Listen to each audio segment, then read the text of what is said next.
మనుషులు మిమ్మల్ని మెచ్చినా మెచ్చకపోయినా, వాళ్ళకి నువ్వు నచ్చినా నచ్చకపోయినా దేవునికి నచ్చాలి. అందుకే నన్నయ్య అసలు బట్టలు ఎట్ట పడితే అట్ట వేసుకుంటాను నేను అసలు సగం సగం కటింగ్లో వేసుకుంటాను నేను. ఎందుకంటే జనాలు మెచ్చొద్దని చెప్పావు కదా, నేను జనాలకు నచ్చినా నచ్చకపోయినా. మరి నువ్వు సగం సగం వేసుకుంటే దేవుడికి నచ్చిద్దా? ఆహా నా కుమారి, ఎంత అద్భుతమైన వస్త్రధారణ.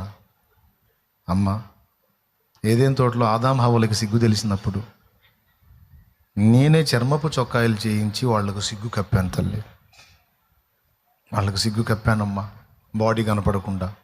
నువ్వైతే ఎంత అద్భుతంగా, నాకు ఎక్కువ రిస్క్ లేకుండా సగం సగం బట్టలతో నా చాలా రిస్క్ తగ్గించావు బిడ్డ అంటాడా దేవుడు? ఆయన అంటాడు, నా భక్తురాలివి కదా, నా భక్తుడవి కదా, ఇంక అట్లుంటావు.